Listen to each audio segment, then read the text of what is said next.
Zahvaljujem svima. Velika mi je čast što smo pozvani ovdje i što imamo priliku da kažemo. Naravno, kao neko ko se bavi politikom, odmah sam mogao pretpostaviti da kako ide prema meni će ostati sve manje da kažem, a da se ne ponavljam, ali to je valjda sudbina takva.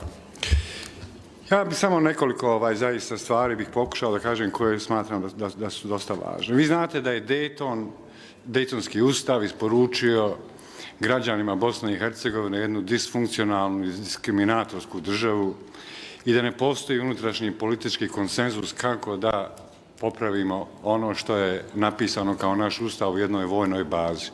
Generalno je mišljenje da su ustavi koji se pišu na aerodromima i vojnim bazama ne treba da traju jako dugo i takva je bila i namjera tvoraca Dejtonskog sporazuma, ali evo 25 godina kasnije mi još uvijek živimo, kako rekao, pod stegama nečega što je logički nekonzistentno i moralno neodbranjivo.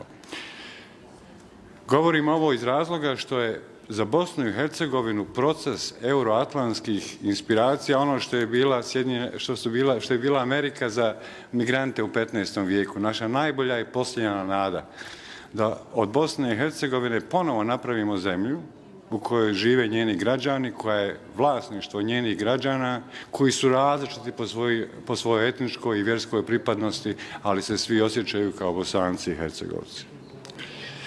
Podrška i jedinstvenost u stavovima liberalnih stranaka u regionu, a posebno naših prijatelja u Aldeu, je krucijalna za pokušaj popravljanja Bosne i Hercegovine.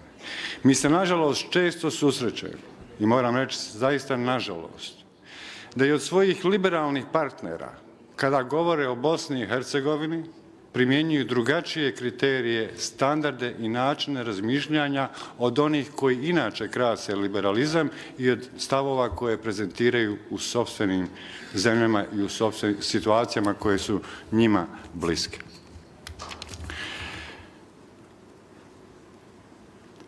Kao što znate, naša stranka je imala izuzetno veliki uspjeh na prethodnim izborima održanim 2018. godine i rezultat toga je bio da smo predvodili vladu sastavljenu od 6 stranaka, koaliciju, u najsnažnijem i privrednom i političkom kantonu u Bosni i Hercegovini, u kantonu Sarajevo. Moram reći ponosno da smo za godinu dana, vlada je pala prije 3 dana, nažalost, ali za godinu dana smo povukli poteze na koje zaista možemo biti ponosni. U najgrubljim crtama uspostavili smo zakone i mehanizme za borbu protiv korupcije i političkog kriminala.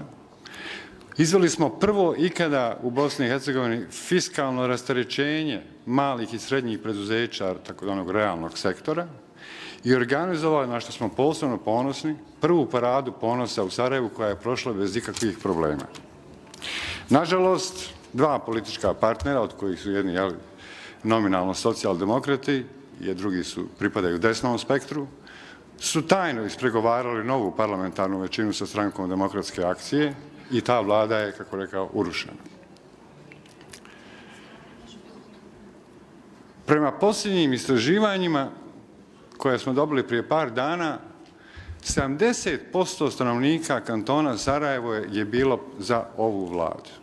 I ovo je prvi put se u Bosni i Hercegovini dogodilo da su građani emotivno investirani u jednu, kako rekao, vlast. I moram vam reći da u ovih godinu dana smo doživjeli to da se na naše, inače kao stranka, mi smo dosta mala stranka, stavilo jedno veliko breme. Broj ljudi koji nam je prišao i rekao: mislio sam da idem iz zemlje, ali sam odlučio da ostanem jer ste vi na vlasti i želim da dam ovoj zemlji šansu još godinu dana. Vi ste nam vratili nadu, molim vas, i tako dalje.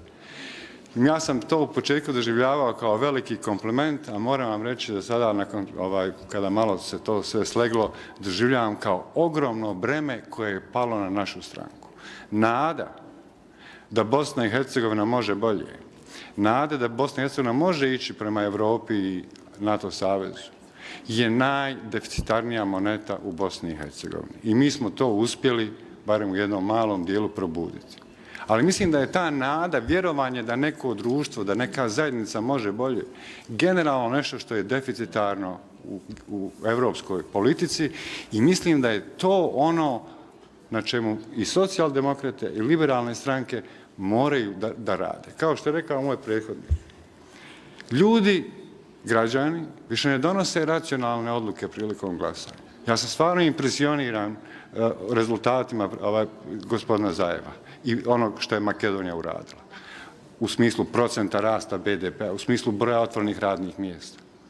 Ali bojim se da ni to nisu argumenti koji će nam omogućiti da zadobijemo još veće povjerenje. Ljudi u današnjem svijetu žele nadu da ipak može bolje. I to je ono što smo im važni, što je važno da im probudimo.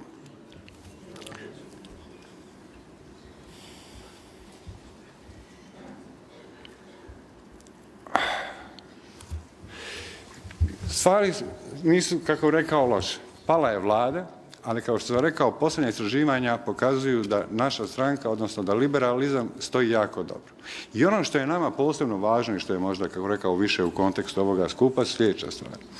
Naša stranka kao liberalno-socijalna stranka je po prvi put napravila koaliciju sa socijaldemokratskom partijom u Bosni i Hercegovini, nakon višegodišnjih obračuna na ljevici, da tako kažem. I stvorili smo jedan savez, čini mi se sada, koji ima jednu, čini mi se, vjerovatnoću da će trajati jako dugo i da će funkcionisati jako dobro. I to je neobično važno. Iako, kao što sam rekao, ne želim sada da otvaram neke ovdje dileme, ali kao što je rekao, da mi ne mislimo da su svi ljudi rođeni jednaki, ali da ih država i zakon moraju tretirati kao da jesu, kako rekao, je dio liberalne filozofije. Pokušaj da se u politici uvedu aksiomi kao što postoje u matematici, da su svi ljudi jednaki, su uklesani u američkom ustavu i tako dalje, ali mi smo upravo našli to naše zajedništvo na tome da bez obzira na naše individualne različitosti koje liberalizam ohrabruje, oni moraju biti u očima države i u očima zakona moraju biti jednaki. Naravno, naša stranka se, ja se imam malo, kako rekao, pričam o našem, jer tom primjeru u Bosni i Hercegovini, za koju znam da pratite politiku i znate da smo mi zarobljena država, zaista država koja je zarobljena i čini mi se sve ove boljke koje vaše zajednice također imaju iskustva da su u Bosni i Hercegovini na daleko većem intenzitetu i u daleko većoj mjeri i populizam i nacionalizam izraženi. I mi smo zaista jedna država koja predstavlja, kako rekao, mikrokosmos u kojoj su koncentrisani svi problemi i u regionu i u Europi. Ja često u razgovoru sa stranim, sa europskim predstavnicima postavljam uvijek njima jednostavno pitanje. Vi gradite zajednicu ljudi, država i građana, različitih vjera, različitih etničkih pripadnosti i tako dalje, a mi gradimo takvu državu. Ako je država Bosna i Hercegovina nemoguća, kako je onda europska zajednica nemoguća? I drugo je, iskreno da vam kažem, to pitanje nisam dobivao nikakav odgovor, ali kako se u Europi počinju pojavljivati isti simptomi koji su na neki način razorili i bosansko-hercegovačko društvo, i oni počinju bolje da shvataju našu situaciju i nadam se da ćemo onda zajedno tražiti taj odgovor, da ćemo ga brže naći i implementirati. I za kraj bih samo još jednom ponovio. U otporu prema nacionalizmu i populizmu, u principu, iskreno da vam kažem, sve je protiv nas i socijaldemokrata, protiv progresivnih politika. Mi, nažalost, živimo u društvu u kome su sva mišljenja ravnopravna.